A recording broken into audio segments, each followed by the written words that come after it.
मेरा, यहाँ कुछ भी नहीं है तेरा। जो करता मेरा मेरा, यह कुछ भी नहीं है तेरा।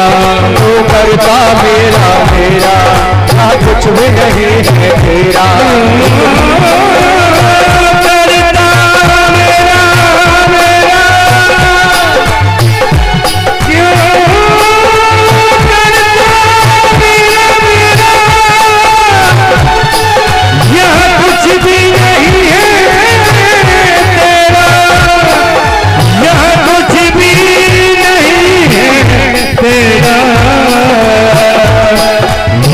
कुछ भी नहीं है तेरा, क्यों करता मेरा भी नहीं है तेरा।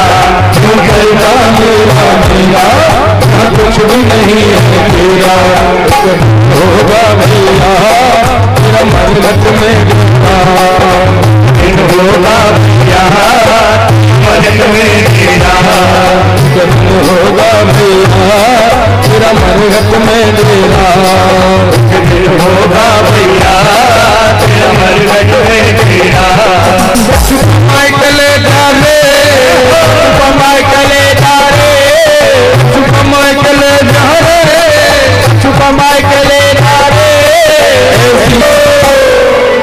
डूब के मर जाए दिल भर पानी में, डूब के मर जाए दिल भर पानी में।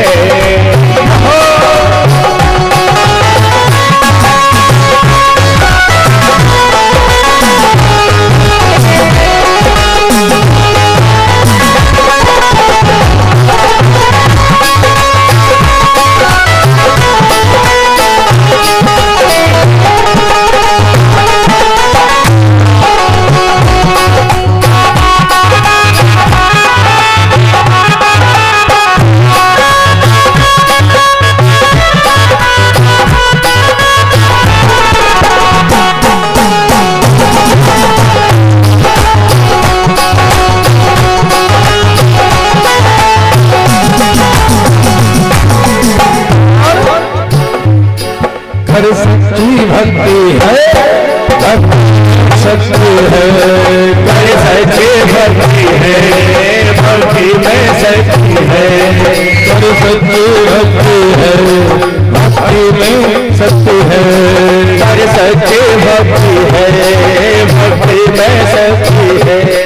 या भक्ति से भैया मिल गई मुक्ति है, या भक्ति से मिलती है।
रचना की।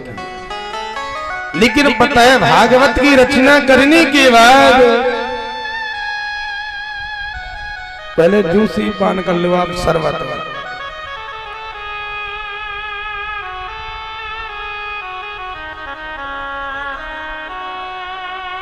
और थोड़ा भैया शरबत वाले जल्दी कर ले, है ना, थोड़ा जल्दी पान करा दीजिए जब तक भजन हो जाएगा। जल्दी जल्दी पान करा दीजिए। बोली भाग्य बिहारी लाल की।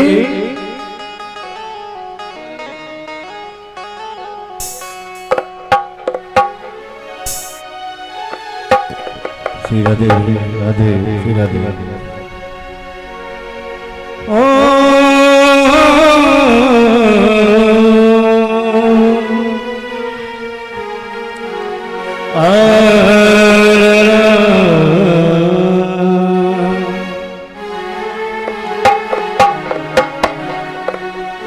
कहे तेरी अखियों में पानी,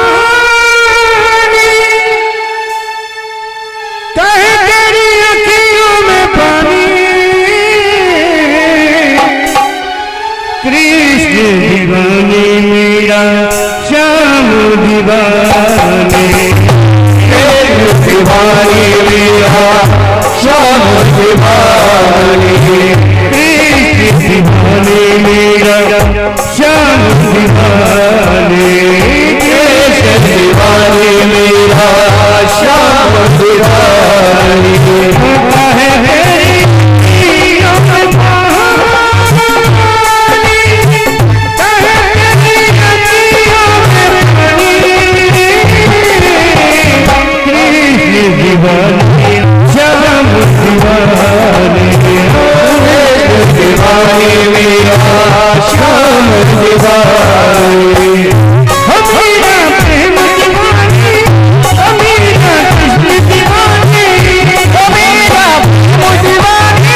दीवानी, मेरा कृष्ण दीवानी।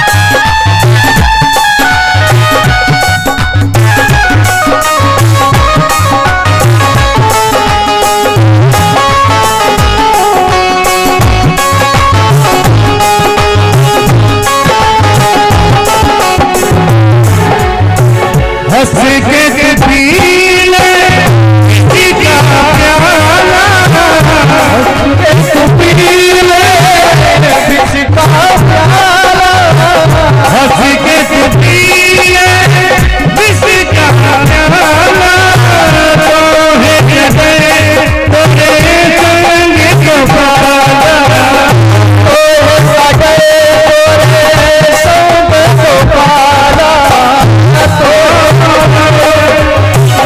संग को पाला।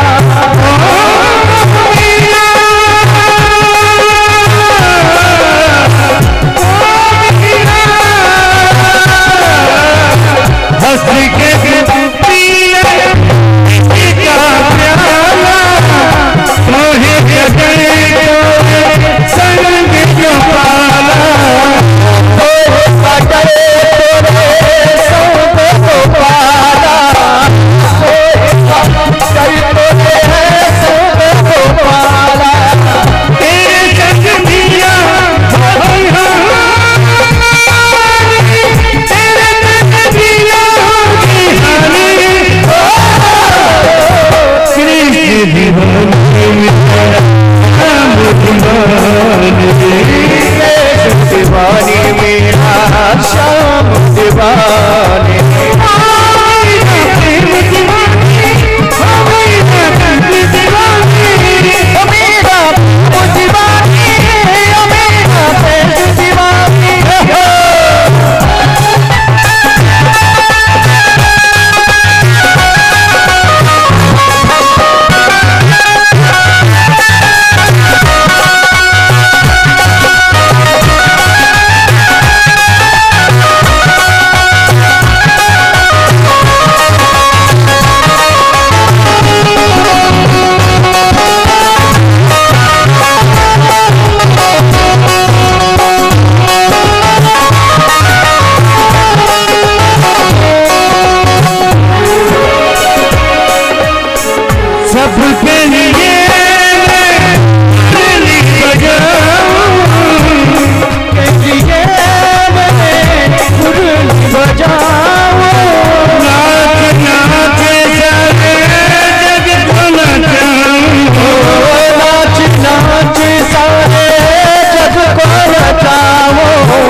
बोली जगमोहन बाबा की जय जय श्री राधे जय जय श्री राधे जय जय श्री राधे।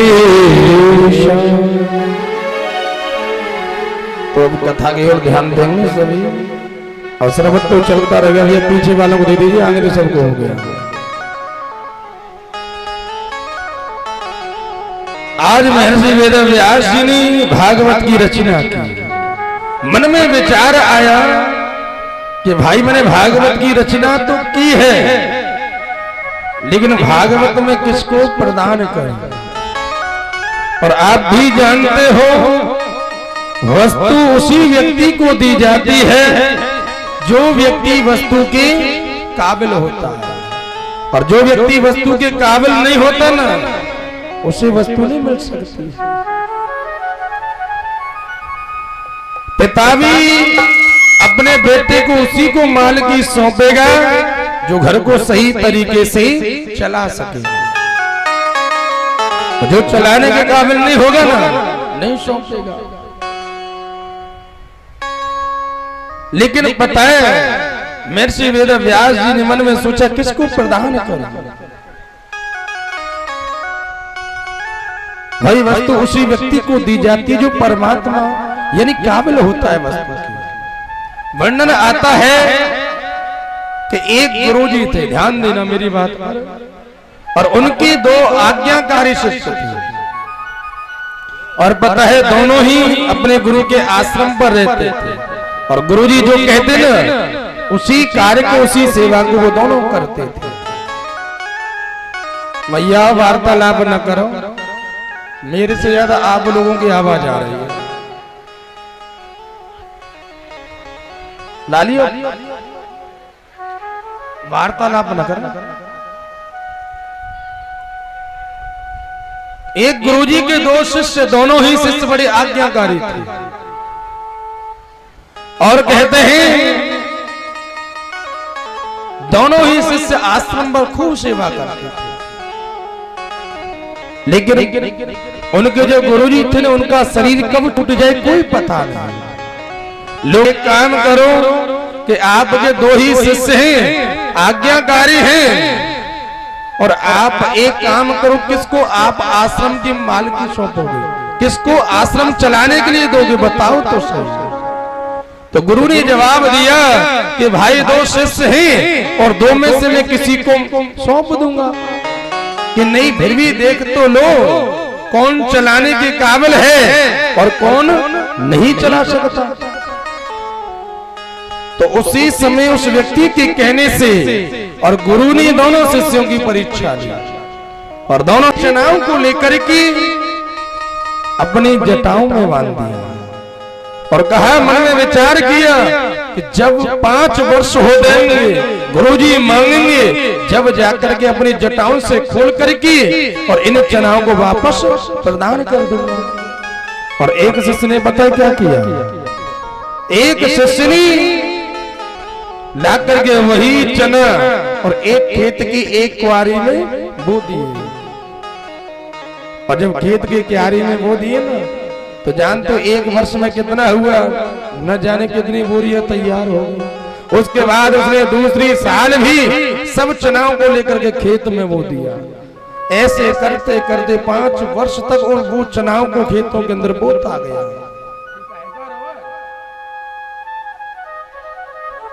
यानी बोता चला गया, और 5 वर्ष जब पूर्ण हुई और उसी समय गुरु ने अपने दोनों शिष्यों को वापस बुलाया, और दोनों शिष्य वापस आए और उससे पूछा कि एक बात बता कि तेरे एक मुट्ठी चना है कहां। तो उसने अपनी जटाओं को खोला, और खोल करके जब गुरु को चना वापस दिए तो चनाओं में पता है बदबू आने लगी, फफूंदा आ गया। तो उसी समय गुरु ने उन चनाओं को जमीन पर गिरा दिया, और दूसरे से पूछा कि एक बात बताओ कि भाई तेरी चना कहाँ है। कि गुरुजी मेरे चना तो बाहर है। कि बाहर क्या, हाँ, क्योंकि उसकी चनाओं की बोरियां भरी भरी गाड़ियों पर लोड खड़ी है। कि बाहर है कहाँ, और गुरु ने आकर के देखा कि चना के बोरियों से भैया गाड़ियां बिल्कुल लोड खड़ी हैं, और गुरु समझ गए कि भाई यही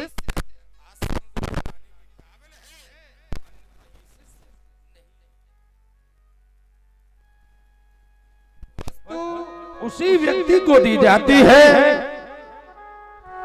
जो व्यक्ति वस्तु के काबिल होता है। मन में विचार आया कि भागवत सुनने का प्रथम अधिकारी वही है जिसने अपने जीवन में काम और क्रोध को जीता है, और वो है मेरा बेटा सुखदेव, जो इस समय समाधि में बैठा हुआ है। लेकिन उसे लाए कौन? तो पता है क्या किया? उसी समय महर्षि वेदव्यास जी ने अपने एक शिष्य को बुलाकर के और भागवत का आधा श्लोक याद करा के और कहा कि मेरा बेटा सुखदेव समाधि में बैठा हुआ है, उसके पास आप जाकर के इस श्लोक का गान करें। और वही शिष्य सुखदेव जी के पास पहुंचा और इस श्लोक का गान करने लगा कि वरह पीड़म नटवर वपहो और करुणयो कर्णकारम, वरह पीड़म नटवर वपहो करुणयो कर्णकारम, और विप्रहवास कनक कपिसम वे जयंतीम चमाला। जैसे ही आधा श्लोक का गान किया है, और पता है इस श्लोक के अंदर भगवान कृष्ण के सौंदर्य का वर्णन है,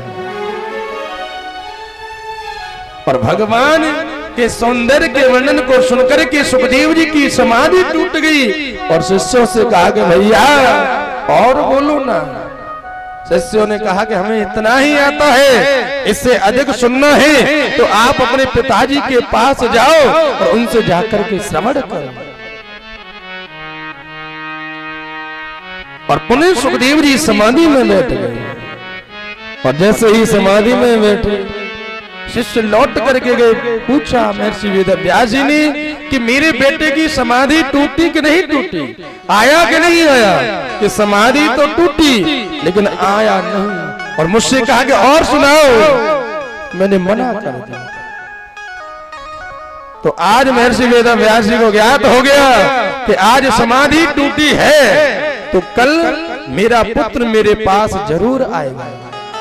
और भागवत का दूसरा श्लोक याद करा दिया, और इस श्लोक के अंदर भगवान की पता है करुणा का वर्णन है। और जाकर के शिष्यों ने गान किया है कि अहोवकीय स्तन काल कोटम,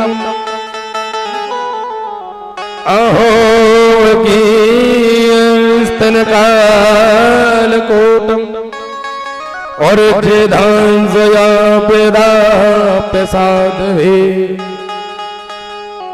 लेवी गतिम धातृ चिता ततोन्यम कम वा दयालुम शरणम ब्रजेम।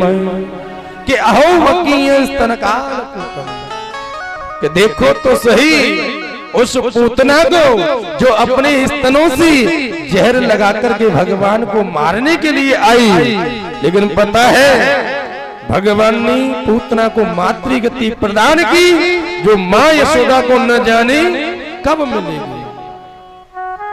लेकिन इस करुणा की बात को सुनकर के सुखदेव जी की समाधि टूटी और कहा कि और सुनाओ। शिष्यों ने मना कर दिया कि आप अपने पिताजी के पास जाओ, एक नहीं दो नहीं 18,000 श्लोक हैं। सुखदेव जी ने दौड़ लगा दी और दौड़ लगाते लगाते पिताजी के चरणों में आकर के गिर गए और कहा कि पिताजी हमें भागवत सुनाइए, हमें भागवत सुनाइए। मैंने पहले भी बताया था कि भागवत का प्रथम अधिकारी वही है जिसने अपने जीवन में काम और क्रोध को जीता हो, वही भागवत सुनने का अधिकारी है। क्यों कि जहां काम पे राम नहीं और जहां राम नहीं काम, कि जिस हृदय में पहले काम बैठ जाएगा कभी राम आ नहीं सकता है, और जिस हृदय में राम बैठ जाएगा कभी काम प्रवेश कर नहीं सकता है। हमारे जीवन की दो बड़ी शत्रु काम और क्रोध। लेकिन पता है महर्षि वेदव्यास जी जानते थे कि मेरे बेटे ने काम क्रोध दोनों को जीता है, लेकिन पता है अगर मैं अपने बेटे की प्रशंसा करूंगा तो संसार के लोग क्या कहेंगे पता है कि भाई खुद का पुत्र और खुद पिता ने अपने बेटे की प्रशंसा अपने आप कर ली। लेकिन मन में सोचा विचार किया कि जो जनक महाराज है, जो सत्यग्रस्त आश्रम में रहते हैं, अगर वो कह देंगे कि सुखदेव ने काम क्रोध को जीता है तो सारे संसार के लोगों को विश्वास हो जाएगा। तो आज जनक महाराज के यहाँ पर महर्षि वेदव्यास जी ने सुखदेव जी को भेजा है, इसलिए काम क्रोध की परीक्षा लेने के लिए कि भाई इसने काम और क्रोध को जीता है कि नहीं जीता। जनक महाराज से कहा, और महर्षि वेदव्यास जी से क्या क्या पता है, महर्षि वेदव्यास जी ने सुखदेव से कहा कि बेटा आप पहले वेद वेदांत पढ़ करके आइए। किसके पास? जनक महाराज के पास जाकर के। और जनक महाराज से कह दिया था कि मैं वेद वेदांत के पढ़ने के बहाने आपके पास भेज रहा हूं और आपको परीक्षा लेनी है काम और क्रोध की। जैसे ही सुखदेव जी महाराज जनक महाराज के यहाँ पर पहुंचे, जाकर के दरवाजे को खटखटाया। जनक महाराज ने एक शिष्य को भेज दिया और कहा कि अगर सुखदेव हो तो उससे बोल देना कि 5 दिन तक अभी समय नहीं है, आप दरवाजे पर खड़े रहो। जाकर शिष्य ने दरवाजा खोला, सुखदेव जी के दर्शन किए और कहा कि अभी हमारे महाराज के पास 5 दिन तक समय नहीं है, आप दरवाजे पर खड़े रहो। 1 दिन हो गया, 2 दिन हो गए, 3 दिन हो गए, 4 दिन, 5 दिन, और 5 दिन के बाद जनक महाराज ने शिष्य से कहा कि आप जाओ और जाकर के सुखदेव जी के चेहरे को देखना, अगर थोड़ी सी भी क्रोध की मुद्रा दिखाई दे तो उन्हें वापस लौटा देना, और क्रोध दिखाई न दे तो उन्हें अंदर ले आना। और वही शिष्य 5वें दिन जब बाहर गया, जाकर के दरवाजे को खोला है, तो सुखदेव जी के चेहरे की आकृति जो पहले दिन थी ना, आज वही आकृति 5वें दिन है। शिष्य ने कहा कि महाराज मैंने दुनिया में सब लोगों को देखा, सबके चेहरे पर क्रोध दिखाई देता है। क्षण भर के लिए अगर घर के लोग दरवाजा खोलने में विलंब हो जाए, थोड़ी देरी कर दें, तो लोग पता है ऐसा लगता है कि दरवाजे को तोड़ देंगे। इतना क्रोध आ जाता है 1 मिनट के अंदर, क्षण के अंदर। लेकिन आज 5 दिन हो गए, क्रोध की मुद्रा दिखाई नहीं दी। और कहते हैं सुखदेव जी को अंदर लेकर के गए, क्रोध पर तो विजय पा ली, अब काम की परीक्षा ली। और काम की परीक्षा कैसे ली पता है? स्त्रियों के समूह में ला करके और सुखदेव जी को बिठा दिया। कोई स्त्री आलिंगन कर रही है, कोई जलपान कर रही है, कोई चंबल डला रही है, कोई बगल में खड़ी है। लेकिन पता है 1 दिन हुआ, 2 दिन हुआ और 30 दिन हो गए। और इधर जनक महाराज ने देखा कि क्रोध को भी जीता, काम का भी बिल्कुल प्रभाव नहीं। और आकर की सुखदेव जी के चरणों में आकर के जनक महाराज लेटे और कहा कि भगवान आप मेरे को क्षमा करें, मेरे से बड़ी भूल हुई, बड़ी गलती हुई। मैंने तो केवल आपके पिता का आदेश का पालन किया, इसलिए आज मेरे से बड़ा अपराध हुआ है। सुखदेव जी ने हाथ जोड़ करके कहा कि मुझे वेद वेदांत पढ़ाइए। जनक महाराज ने कहा कि मैं तुम्हें क्या वेद वेदांत पढ़ाऊंगा, आप तो स्वयं वेद वेदांत की सशक्त हस्ताक्षर हैं। जन जन में जनक महाराज ने प्रचार कर दिया और कहा कि ब्रह्मा की सृष्टि में केवल सुखदेव ही एक ऐसा व्यक्ति है, सुखदेव ही एक ऐसा पात्र है जिसने काम और क्रोध दोनों को जीता है। कि ब्रह्मा की सृष्टि में कोई दूसरा व्यक्ति नहीं हुआ जिसने काम और क्रोध को जीता। और आज सुखदेव जी लौट करके और आज पिता ने अपने बेटे सुखदेव को हृदय से लगाया है और कहा कि अब पिताजी मेरे को भागवत श्रवण कराइए। देखिए जैसे शिष्य की इच्छा क्या होती है, शिष्य केवल यही चाहता है कि मेरे को केवल श्रेष्ठ गुरु मिले, और गुरु क्या चाहता है कि भाई मेरे को अधिकारी शिष्य मिले, आज्ञाकारी शिष्य मिले। जब जाकर के गुरु और शिष्य का रिश्ता चलता